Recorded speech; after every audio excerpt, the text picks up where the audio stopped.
J'ai péché, tant de fois tu m'as pardonné.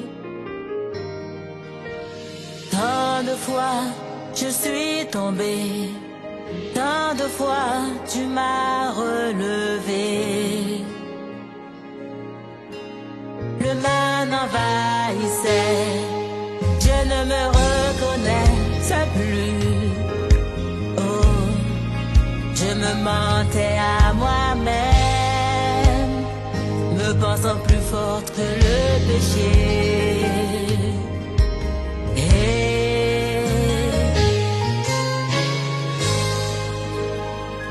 Pardon, pardon.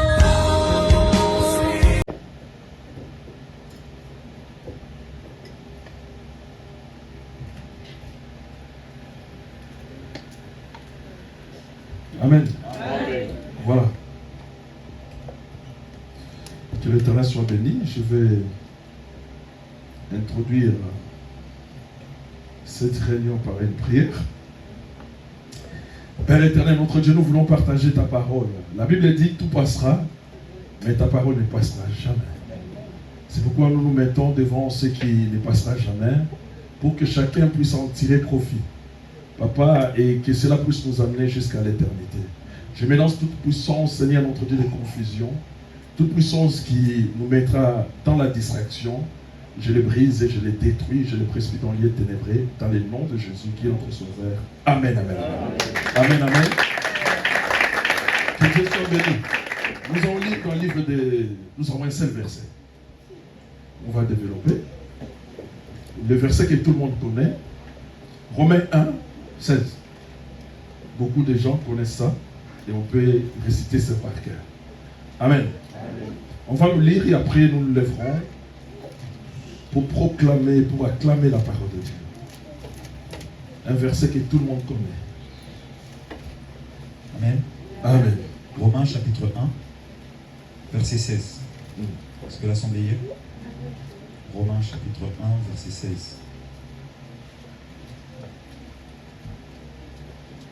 Amen. Amen. Position. Romains chapitre 1, verset 16, la Bible déclare: car je n'ai point honte de l'évangile. C'est une puissance de Dieu pour le salut de quiconque croit, du juif premièrement, puis du grec. Amen. Amen. Levons-nous et acclamons la parole de Dieu. Acclamons la parole de Dieu.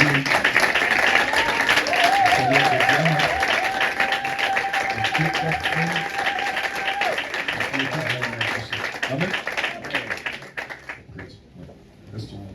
Non, c'est bon. Excusez-moi. Amen.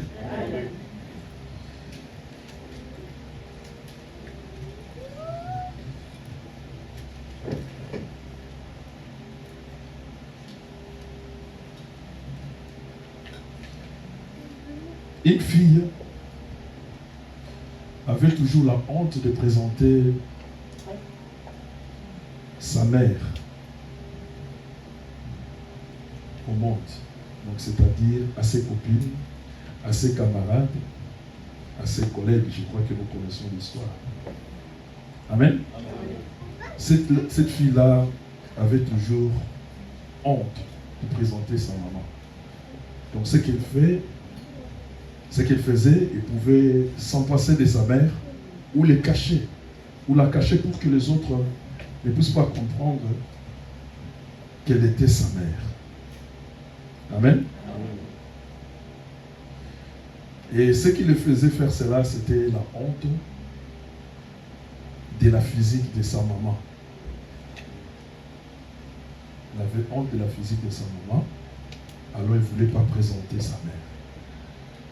Et c'est passé plusieurs années. Et la mère plairait.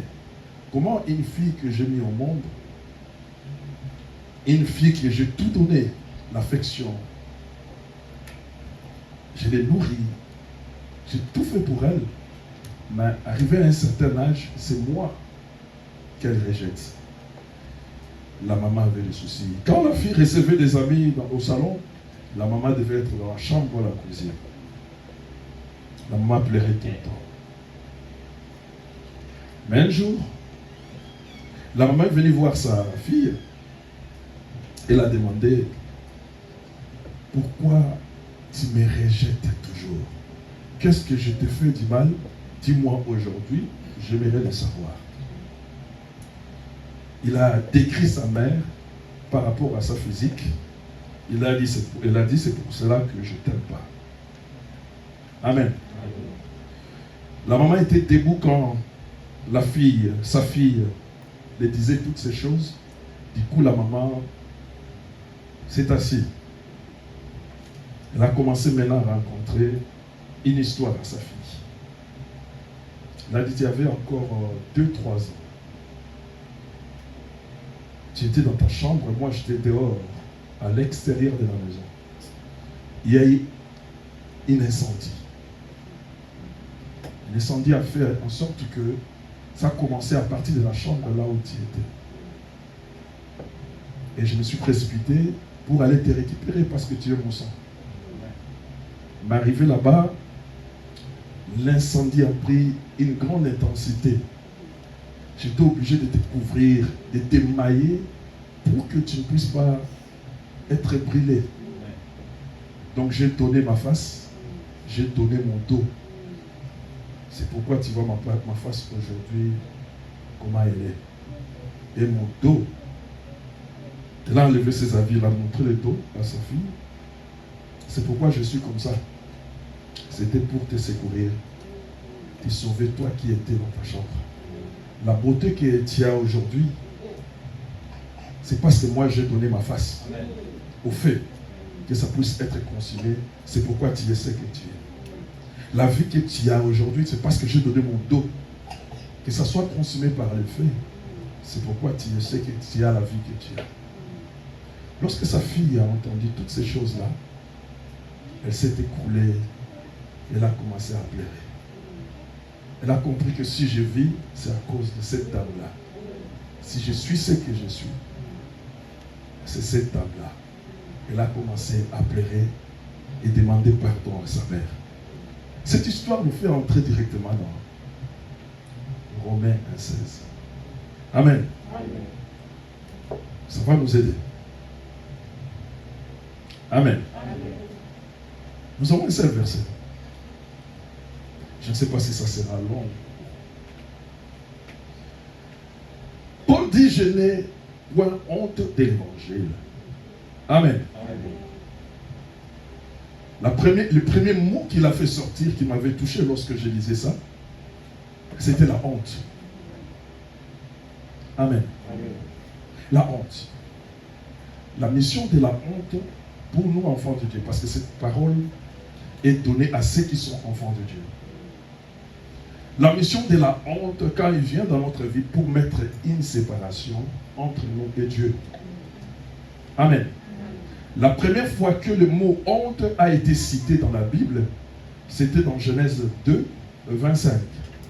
La Bible dit, l'homme et la femme étaient tous deux nus, mais ils n'avaient pas honte. Amen, amen. Il n'y avait pas la honte. Amen, amen. Mais lorsque le péché était entré, la honte était venue. Amen, amen. La honte amène son ami, la peur. Amen. Les gens qui connaissaient Dieu demeuraient devant Dieu, mais ces jours-là, ils courent vers la brousse, vers la forêt pour se chercher des feuilles pour se couvrir. Amen, amen. Qu'est-ce qui les avait amenés à faire ça? Parce que, et qui n'était rien, ils voulaient être Dieu. Amen. Parce que quelqu'un leur avait dit, si vous le faites, vous serez de Dieu. Amen. Ce sont couverts la honte. Amen, amen. Et comme un péché en appelle un autre, la honte a appelé son ami la peur.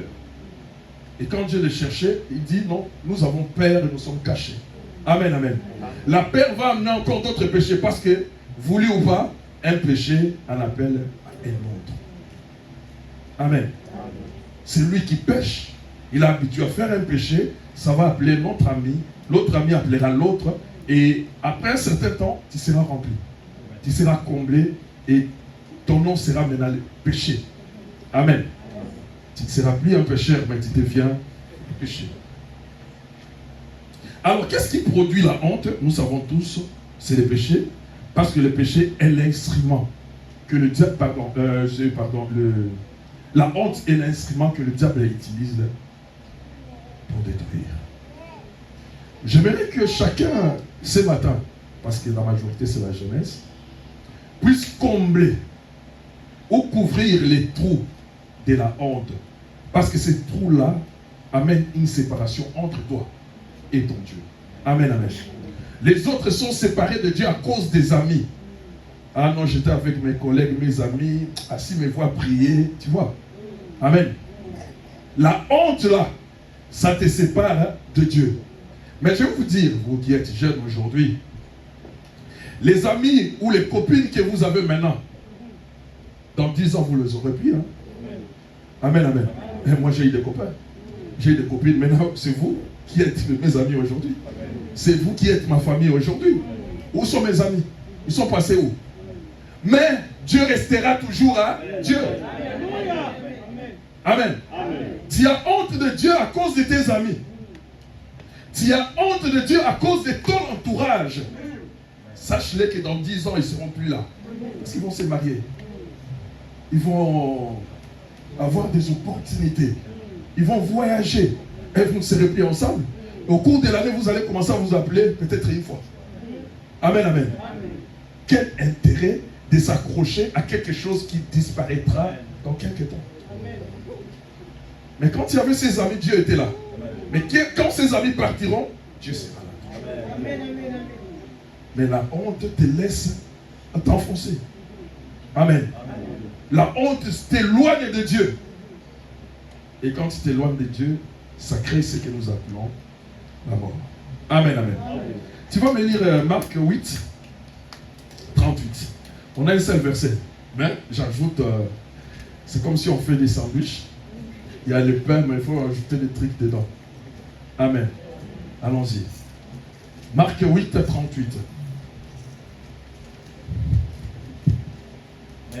Amen. Marc chapitre 8, verset 38. Oui. Lui déclare, car quiconque aura honte de moi et de mes paroles au milieu de cette génération adultère. Quiconque aura honte de moi et de mes paroles. Oui, allez-y. Car quiconque aura honte de moi et de mes paroles, oui, au milieu de cette génération adultère et pécheresse, le Fils de l'homme aussi aura honte de lui, quand il viendra dans la gloire de son Père, amen, avec les saints anges. Amen, amen. Amen. Quand je lisais ça, je suis toujours dans la honte. Hein. Et Jésus est en train de parler. Quiconque aura honte de moi, c'est-à-dire quiconque se séparera de moi. Amen. Amen. Il n'a pas terminé. Quiconque aura honte de moi et de mes paroles. Amen. Amen. Les deux sont inclus. Amen, amen. C'est pas quiconque aura honte de moi ou de mes paroles. Non. Quiconque aura honte de moi et de mes paroles. C'est relié. Donc quand tu as honte de Christ, donc tu te sépares de lui. Et tu te sépares aussi de sa parole. L'Éternel aussi se séparera de vous. Amen, amen. Amen. Il a dit, au milieu de cette génération adultère et pécheresse. Amen, amen. Le thème, c'est la déclaration de Paul. Romains 1, 16. Déclaration de Paul.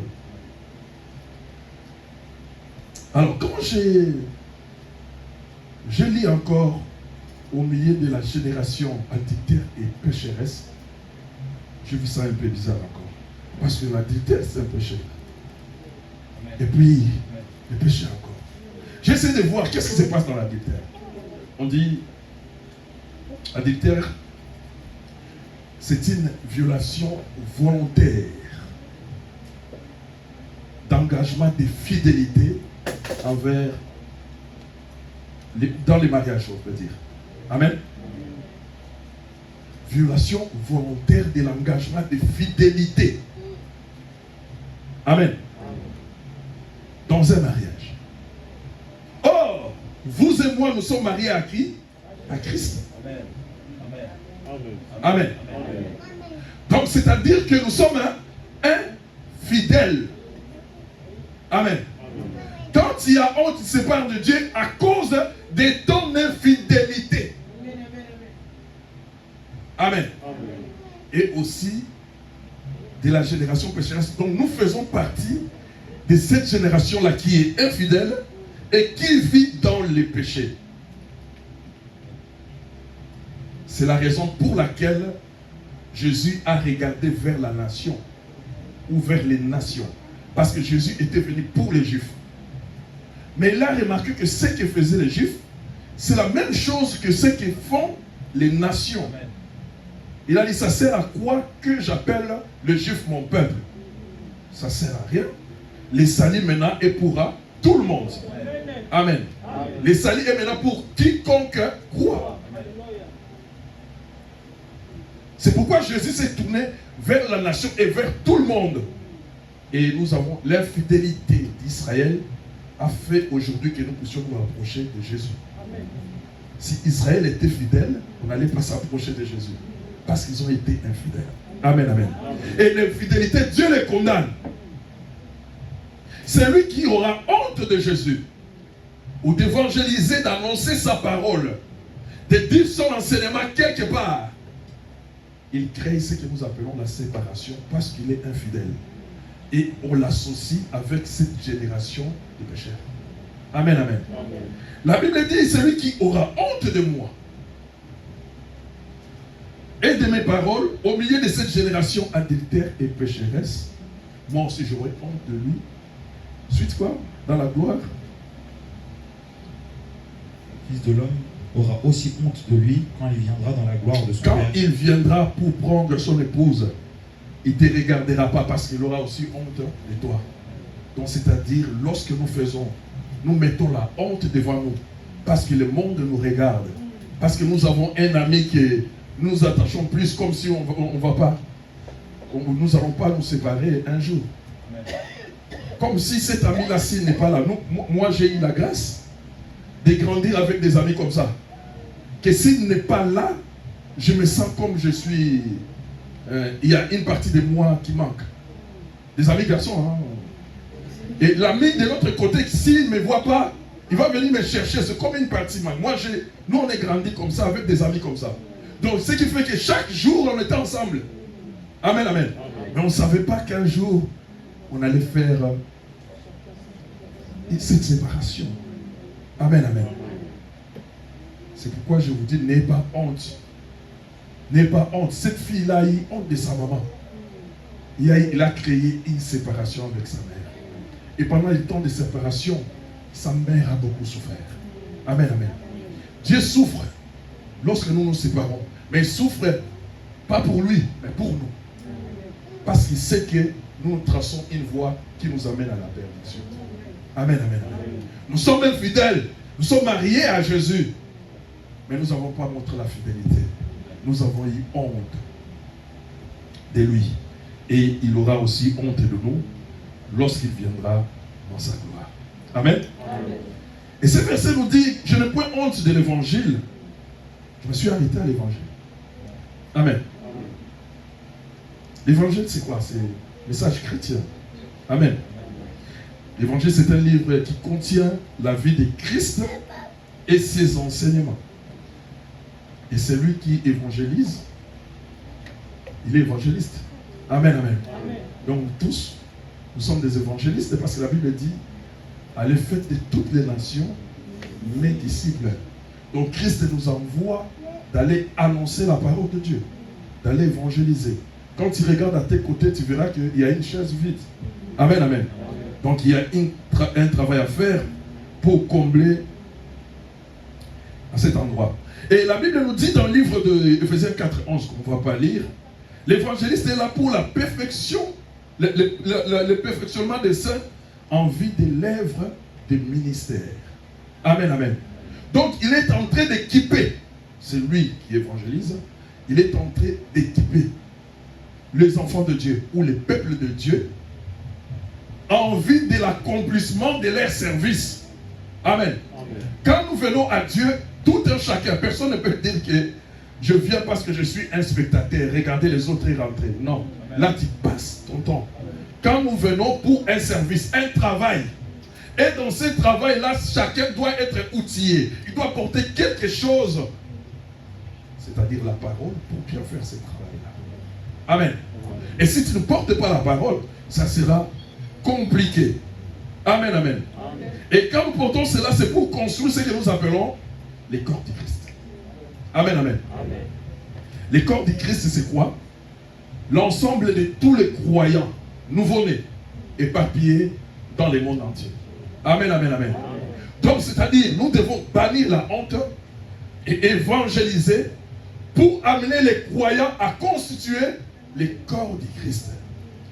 Alors, la question qu'on peut se poser, pourquoi Christ tarde-t-il à venir? Amen, amen. Parce qu'il y a un travail, toi et moi, nous n'avons pas encore fait. C'est-à-dire, il y a des croyants qui sont quelque part, ils n'ont pas encore écouté la parole de Dieu, qui doivent venir, naître nouveau et s'attacher à ces corps-là qu'on appelle les corps du Christ. Amen, amen. Ensemble des croyants nés de nouveau. Tu me lis Jean 3. On va chez Nicodème. Jean 3, 3,5. Amen. Amen, amen. Jean 3, verset 3,5. Allez-y. Jean chapitre 3, verset 3. Nous y sommes. Amen. Je lis au nom de Jésus. Amen. Jésus lui répondit, en vérité, je te le dis, si un homme ne naît de nouveau, il ne peut voir le royaume de Dieu. Amen. C'est toi, tu vas continuer. En vérité. Quand on dit en vérité, c'est une confirmation absolue de la parole de Dieu. C'est-à-dire, je le répète pour la deuxième fois, pour te dire que ce que j'ai dit là est vrai, amen. Amen, amen. Il a dit en vérité, c'est lui qui n'est ni d'eau, ni de l'esprit. Amen, amen. Parce que Nicodème était venu voir Jésus la nuit. Je crois qu'il a raisonné. Il a dit, si je vais les jours, les gens vont se poser des questions. Il dit, moi je suis docteur de la loi. Allez voir le fils d'un charpentier. Les jours, ça sera la honte pour moi. Je vais aller la nuit pour avoir les informations. Parce que si je vais les jours, ça sera compliqué. Et si je ne vais pas, je manquerai. Mais il s'est dit encore, j'irai parce que je suis docteur. Il va me donner quelques astuces, je vais augmenter ma connaissance. Amen, amen, amen. Mais arrivé là-bas, Jésus lui montre qu'il est mort. Amen. Amen, amen. Jésus lui montre que tu es mort. Il y a une vie quelque part que toi tu n'as pas. Et pour accéder à cette vie-là, il faut naître. Amen. Amen. Amen. Mais il dit, mais comment moi qui suis vieux, je peux encore naître? Amen, amen, amen. Amen. Donc Jésus voulait dire seulement, votre ancien système là, c'était l'ombre. Moi je suis venu enlever pour introduire un nouveau système qui est moi, Jésus. Amen, amen. Amen. C'est-à-dire quand on vient en Christ, lorsqu'on évangélise, tu dois faire table rase. C'est lui qui vient en Jésus, il doit tout annuler. Ne viens pas avec tes principes, ne viens pas avec tes connaissances, ne viens pas avec tes coutumes, ne viens pas avec tes projets. Dis avec Jésus, je veux faire ça. Non, non, non. Dis Jésus va faire ça dans ma vie. Parce que Jésus, s'il rentre en nous, c'est pour qu'il fasse quelque chose. Et nous, on ne fait rien. C'est lui qui doit faire. Il n'utilise que notre corps. Nous devons lui laisser l'accès, qu'il entre et continue à faire son travail. Amen. Nicodème a dit, mais comment? Je sais, a dit, vous voulez lui dire seulement, le système là, c'est déjà parti. Maintenant c'est l'eau. Quelque chose qu'on ne peut pas mettre dans la poche. Avant vous mettez la viande dans la poche, dans le sac que vous allez manger dans votre maison. Maintenant c'est l'eau. Tu ne peux pas mettre dans la poche. Maintenant c'est l'esprit. Tu ne peux pas cacher ça quelque part. C'est-à-dire tout ce que tu vas faire, c'est spirituel. Amen.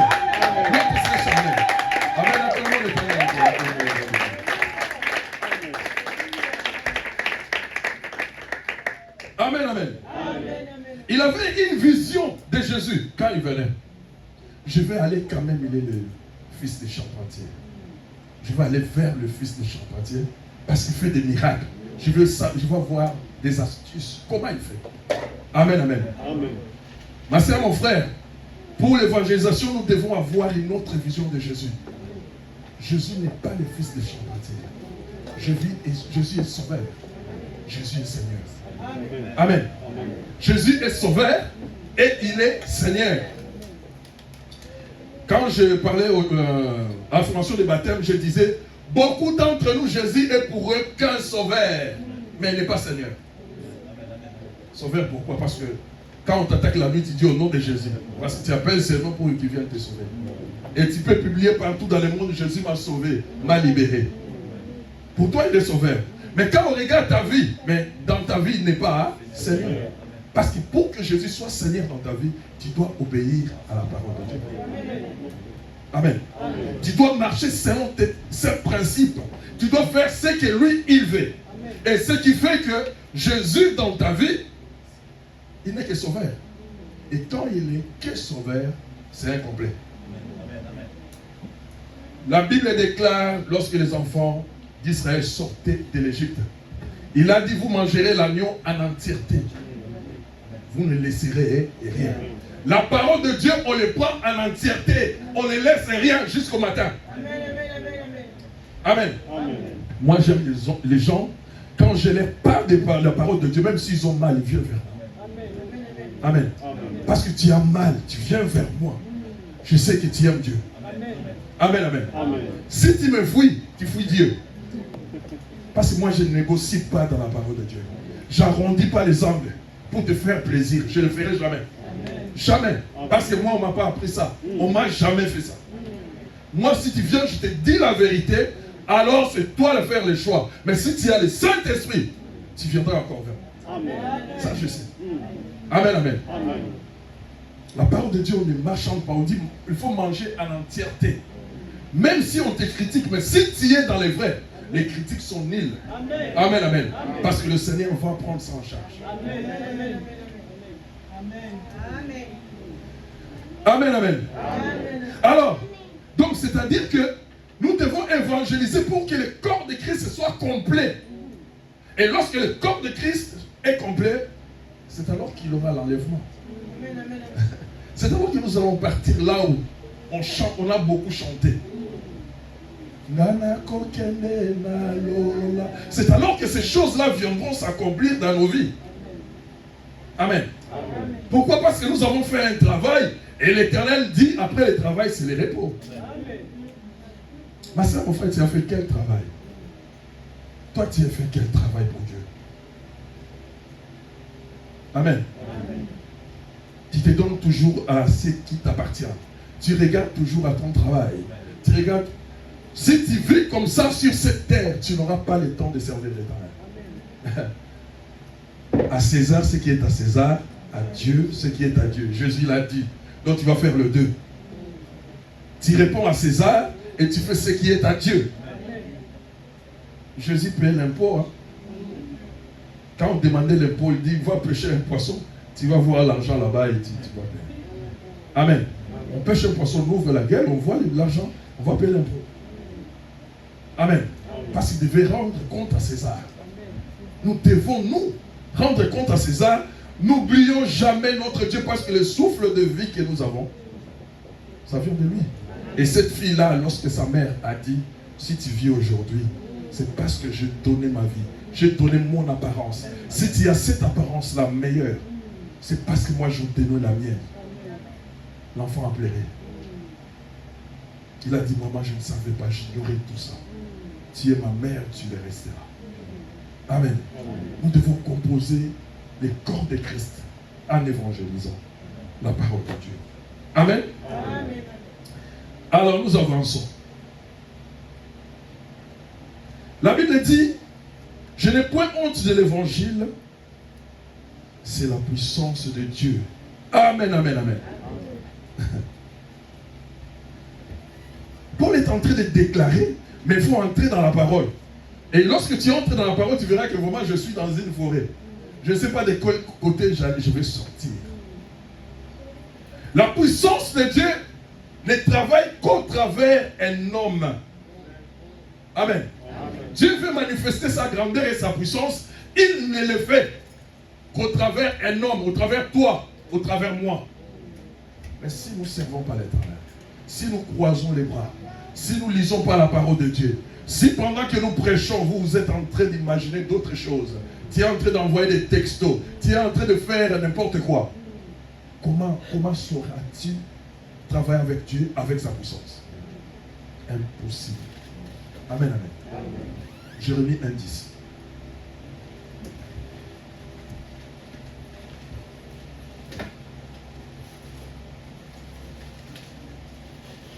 Amen. Amen. Jérémie chapitre 1, verset 10. Amen, nous y sommes. Jérémie 1, 10. Amen, amen. Je lis au nom de Jésus. Amen. Regarde, je t'établis aujourd'hui sur les nations et sur les royaumes, pour que tu arraches et que tu abattes, pour que tu ruines et que tu détruises, pour que tu bâtisses et que tu plantes. Réponds. Jérémie chapitre 1, verset 10. Regarde, je t'établis aujourd'hui sur les nations et sur Amen. les royaumes. Je disais que Dieu agit, la puissance de Dieu n'agit qu'à travers l'homme. Amen, amen, amen. Mais Dieu pouvait séparer la mer Rouge lui-même. Mais il voulait le faire à travers Moïse. Il pouvait séparer le Jourdain, assieds-toi, par sa force. Mais il voulait faire ça par Josué. Amen, amen. Il pouvait séparer encore le Jourdain seul. Mais il voulait passer par Élie et Élisée. En frappant l'air maintenant sur le Jourdain, les Jourdains s'est ouvert à deux. Amen, amen. Il pouvait le faire seul. Il parle de choses avec... Parce que quand il était en train de fonder le monde, de créer le monde, il n'y avait personne.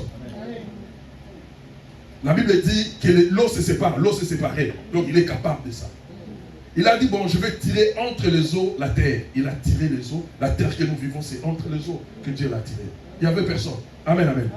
Mais lorsque les humains sont venus, Dieu veut travailler avec toi, veut travailler avec moi. Sa puissance doit se manifester en toi. C'est pourquoi on dit homme de Dieu. C'est-à-dire Dieu dans cet homme-là. Amen. Amen. Et Jérémie a dit quoi ici? Je t'ai établi, c'est Dieu qui parle. Je t'ai établi quoi? Sur les nations et sur les nations. Ma sœur, mon frère, Dieu t'a établi par sa puissance, Amen. Aller annoncer sur toutes les nations que Jésus est Seigneur. Amen. Rien ne pourra te résister. Il n'y a aucun nom. Amen. Aucun nom qui est au-dessus de la puissance des noms de Jésus. Alléluia. Demande à ceux qui combattent les enfants de Dieu. Ils vous diront. Ils diront non, non, non. Ils ont un nom que lorsque nous venons, nous sommes incapables d'agir. Amen. Amen. Ils ont un nom, lorsqu'ils écrivent, nous nous sentons directement enchaînés. Ils ont un nom, lorsqu'ils écrivent, nous nous sommes éparpillés. Amen. C'est le nom de Jésus. Amen. Et Dieu nous a établis. C'est-à-dire, avant de nous établir, il nous a dotés de cette puissance-là. Tous ceux qui croient en Jésus ont cette puissance-là. Dieu les a donnés. Ils l'ont. Il a établi quoi? Sur les nations et sur les royaumes. Oui. Pour que tu arraches et que voilà. Tu abattes. Il te dit même ce que tu dois faire pour que tu arraches. Il y a certaines personnes dont les familles les ont enterrés. Amen. Quelqu'un qui vient ici, mais les pieds sont enterrés quelque part. Amen, amen. Il vient ici, mais son corps est enterré quelque part. Et les gens de sa famille, ils savent qu'il est déjà mort. Mais nous, on nous voit que la silhouette qui vient ici. Nous chantons, nous croyons que cet homme-là est en vie. Mais en réalité, il n'est pas. Amen, amen. Et l'Éternel nous a donné cette autorité-là. Ce pouvoir-là, en évangélisant, nous allons arracher ces gens-là. Là où le diable les a mis. Pour les rendre libres. Arracher et abattre. On abat les arbres, non? Mais quand vous lisez bien la Bible, les arbres représentent aussi les hommes. Quand vous lisez très bien la Bible, on va abattre tout. Ce qui s'élèvera contre la volonté de Dieu en face de nous. Parce que la puissance de Dieu est à nous. L'évangile a une certaine puissance. C'est Jésus dedans. Nous allons tout abattre. Et ça va tomber. Parce que c'est lui qui est avec nous est plus fort. Alors ce jour-là, il n'y avait pas encore le Saint-Esprit dans les mondes. Mais Dieu donnait quand même le Saint-Esprit à ses prophètes. Mais il y avait un homme que j'aime beaucoup, on appelle Josué. Parce que Dieu lui-même lui avait choisi. Il a dit, mettez-moi à part Josué, l'homme en qui réside l'Esprit. C'est Dieu qui l'a déclaré lorsque Moïse était mort. Il a dit, mettez-moi à part l'homme en qui réside l'Esprit, Josué. C'est Dieu qui l'a choisi pour conduire Israël. Mais ils se sont butés devant un mur qu'on appelle le mur de Jéricho. Les premiers obstacles n'étaient pas même les murs de Jéricho, c'était Jourdain. Amen. Mais Dieu lui a dit, aujourd'hui, je vais montrer à tout Israël que je vais t'utiliser comme j'ai utilisé Moïse. Amen. Tu vas traverser le Jourdain. Parce que la puissance là était. Amen. Amen. Moïse a mis son bâton comme ça, mais Josué a amené l'arche de Dieu. Amen. Amen. Dieu m'a dit, il doit aller devant. Amen. Amen. Dieu m'a dit qu'il va me donner la force qu'il a donnée à Moïse. Il doit prendre le devant. Parce que l'arche représentait Dieu. Dieu marchait devant. Amen. La Bible dit, lorsque les sacrificateurs ont mis leurs pieds dans le Jourdain se séparent en deux. Amen, amen. Parce qu'il y avait la présence de Dieu et une puissance. Amen, amen. Ils se sont mités devant un mur qu'on appelle le mur de Jéricho. Amen. Dieu a dit, vous n'allez pas combattre, mais vous allez faire les tours. Moi, je donne la totalité, donc 13 tours. Amen. Vous allez faire 13 tours. Après 13 tours, ça va tomber. Amen, amen. Mais Dieu pouvait souffler, ça tombe. Mais il a investi quelqu'un. Il a investi Josué. Tu vas faire les tours. 6 fois, 7 fois, je crois, le même jour, et 6 fois, un seul jour. Amen, amen. 7 fois, 7 jours, 6 un seul jour. Amen, amen. Et Jéricho était tombé ces jours-là. Parce que la puissance de Dieu était avec Josué. Amen, amen. Ma sœur, en évangélisant, en observant et acceptant la parole de Dieu pour faire ce que Dieu te dit de faire, sache-le que Dieu t'investit d'une certaine puissance. Amen. Et cette puissance-là, personne ne peut s'opposer à toi parce qu'il s'agit de Dieu lui-même en toi. C'est pourquoi on dit l'homme de Dieu. Amen. Parce qu'il y a une partie homme et une partie de Dieu. Comme Jésus était. Jésus était homme, 100% homme, 100% Dieu. Amen. L'homme de Dieu, ce n'est pas seulement un pasteur, mais c'est lui qui craint Dieu et il a Jésus en lui. Amen.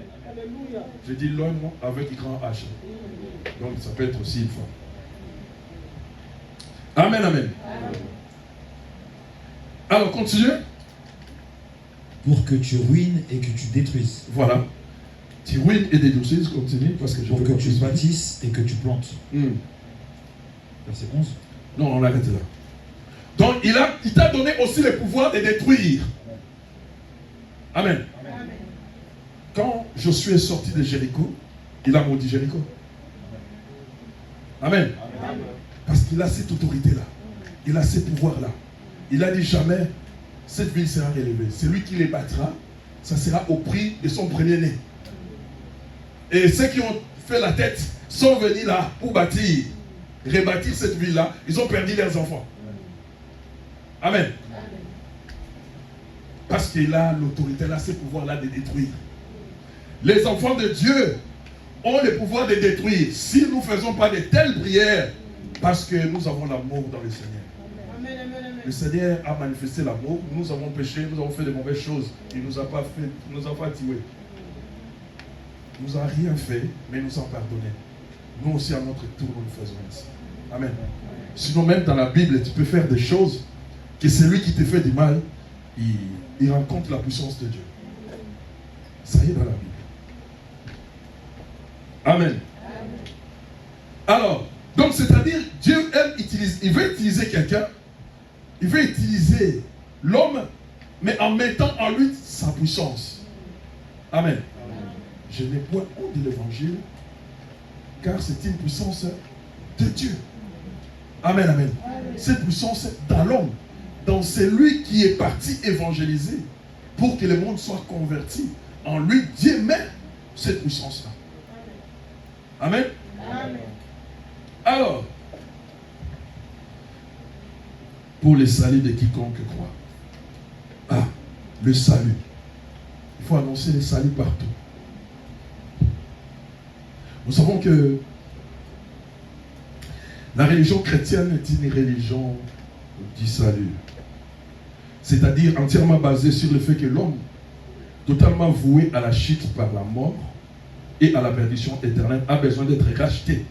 Besoin d'être racheté et sauvé par l'intermédiaire d'un sauveur divin. Amen, amen. Donc l'homme était voué à la perdition. Amen. La parole là que toi tu vas véhiculer, ça va amener les salis. Le salut, pardon, c'est ce qu'on appelle à lingala l'obiko. Amen. Ça va amener les salis à ceux qui vont l'entendre. Or, sur le plan spirituel, ce qui vient avant pour sauver l'homme, c'est les saluts. Je vais vous expliquer, je l'ai toujours expliqué. Quand quelqu'un reçoit le Seigneur Jésus-Christ aujourd'hui et s'est converti, son esprit change. Dieu ne transforme pas l'homme, Dieu change l'homme. Donc, c'est-à-dire, il y a quelque chose en toi que Dieu va mettre. C'est-à-dire, ton esprit va enlever, mais l'esprit nouveau. Amen, amen. Ce que personne ne peut voir.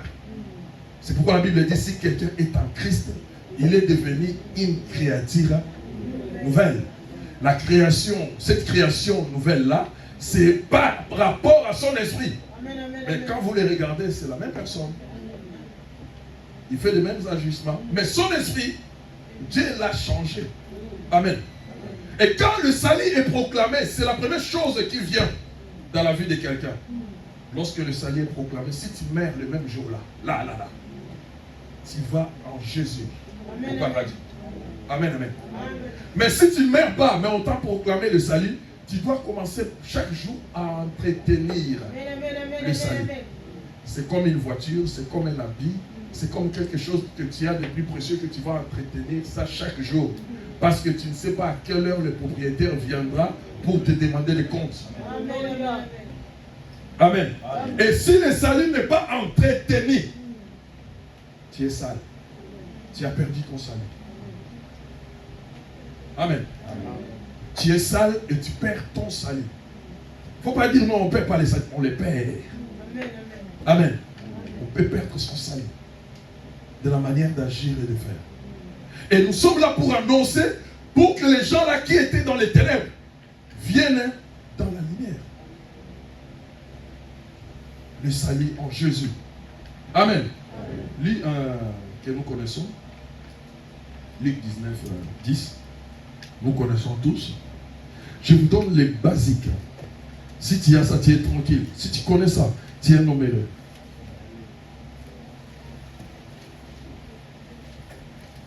Amen. Amen. Luc chapitre 19, verset 10. Oui. La Bible déclare, car le Fils de l'homme est venu chercher. Est venu chercher et sauver ce qui était perdu. Amen, amen. Le Fils de l'homme est venu chercher et sauver ce qui était perdu. Amen, amen. Jésus, en évangélisant, nous lançons Jésus, parce que Jésus est la parole. Et cette parole-là, il cherche tous les perdus. Amen. Pourquoi il cherche tous les perdus? Pour les sauver. Il est venu dans le monde, ou elle est venue dans le monde, cette parole-là, pour chercher ces gens-là.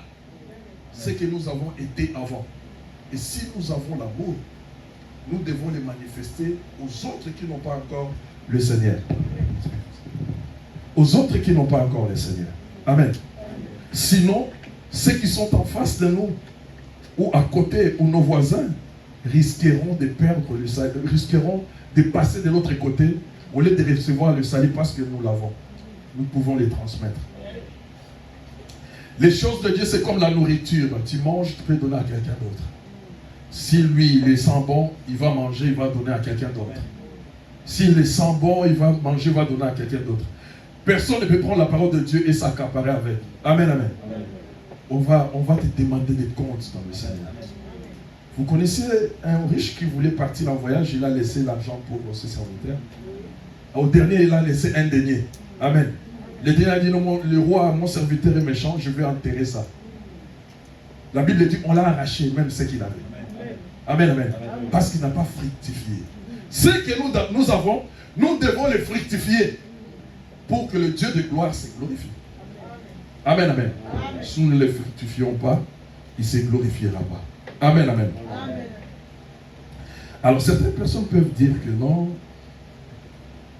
moi je suis faible, je suis incapable, mais si j'évangélise, je vais commencer à trembler. Oui, on a tous tremblé. On a tous tremblé. Hein. Et après, le tremblement est devenu notre allié. Le tremblement deviendra ton allié. Alors nous allons lire un psaume. Ah, je crois le dernier. Un psaume qui va nous réconforter. On va lire seulement verset 1. 91, verset 1. Psaume de Dan.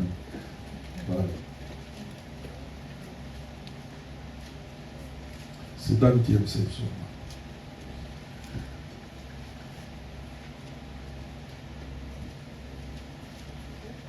Amen. Amen, amen. Psaume chapitre 91, verset 1. Amen. La Bible déclare: celui qui demeure sous l'abri du Très-Haut. Celui qui demeure, c'est un peu. Celui qui demeure ou celui qui reste, ou celui qui habite. Amen. Dans l'ombre du Très-Haut. C'est là où nous devons habiter pour avoir la force. Amen, amen. C'est comme ça, c'est l'ombre, non? À l'abri du Très-Haut, voilà. Amen, amen. David, quand on l'a cherché, la Bible dit il a fui. Il est parti dans une forteresse. Il est parti s'abriter. Amen, amen. Dans un bunker. Une forteresse. Amen, amen. Vraie forteresse aujourd'hui, c'est notre Seigneur Jésus. Tu ne vas pas trembler. C'est là où nous devons aller nous abriter. C'est là où nous allons aller nous cacher. Et personne ne nous atteindra. Amen. Les gens du ténèbre viennent toujours dire: ah, toi, je ne te vois plus. Hein? Amen. Ça fait longtemps que je ne te vois plus. Je me dis: oh, mais on a été avec lui mardi. On a été avec lui dimanche. On a été avec lui vendredi. Comment il dit: ne me voit plus? Mais il faut savoir, c'est ça qu'on appelle le discernement. Non, il vient chercher la nuit, il ne te voit plus. Amen. Il faut discerner, il faut comprendre. Il était venu la nuit. Mais là où il a l'habitude de faire ses aventures, il ne te voit plus. Parce que tu es caché à la boutique. Amen. Il y a un oiseau qu'on appelle l'aigle. L'aigle construit ses nids dans les sommets des montagnes, dans les rochers. Amen. Parce qu'il sait qu'il est là, personne ne peut venir. Amen, amen. Personne ne peut déranger sa demeure. Personne ne peut déranger ses petits. Même peut mettre au sommet, même s'il y a le soleil, il dit: mais vaut mieux que le soleil touche mes petits, mais qu'un voleur vienne voler. Amen. Allez-y, reprends. Celui qui demeure sous l'abri du Très-Haut repose à l'ombre du Tout-Puissant.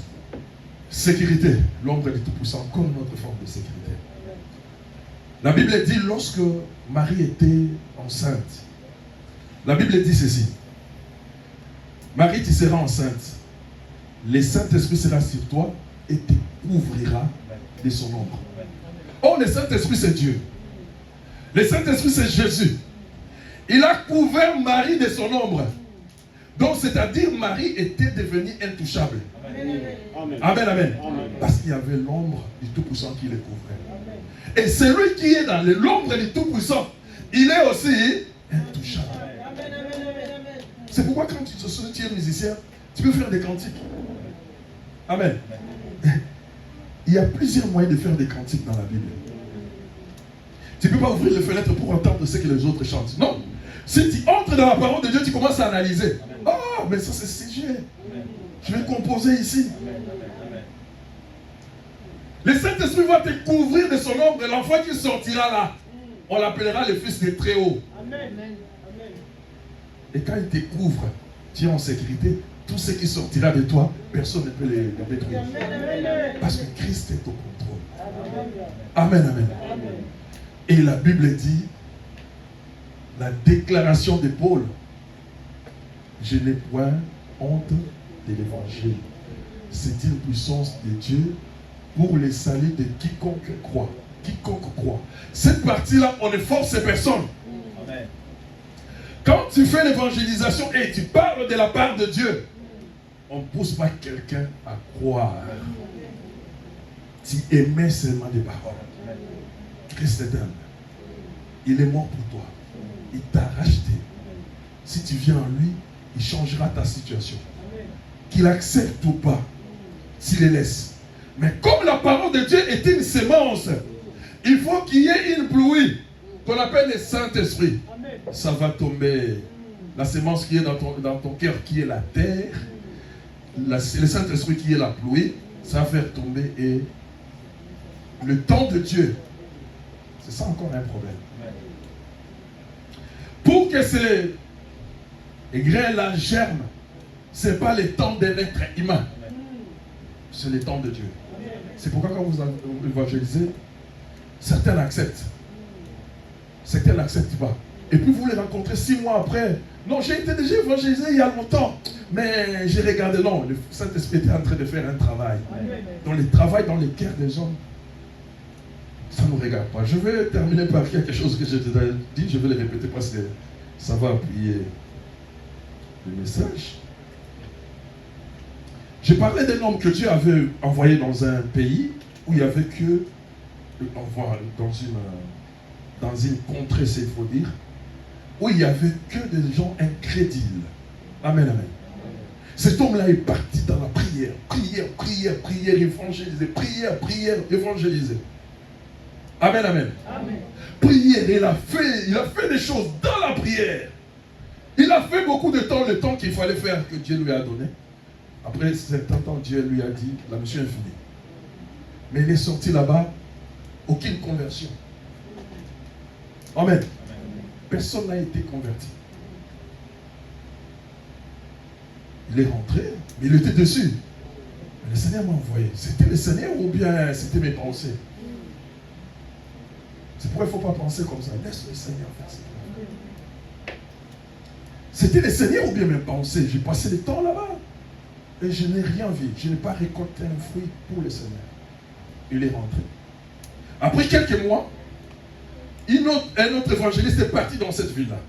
Il a fait une campagne terrible. Il y avait plein de monde. Il y a plus de conversions. Et ils ont crié au Seigneur Jésus-Christ.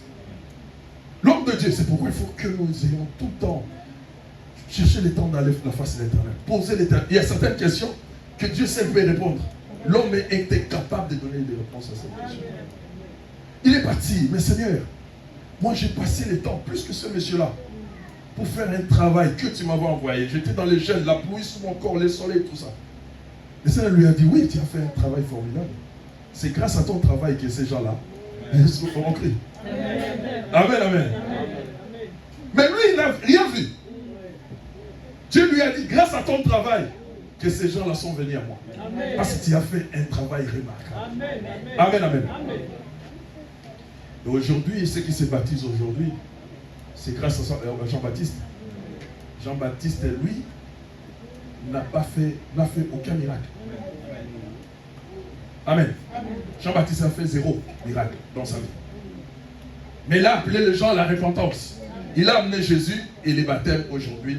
Les gens reçoivent maintenant les enseignements et comprennent qui est Jésus.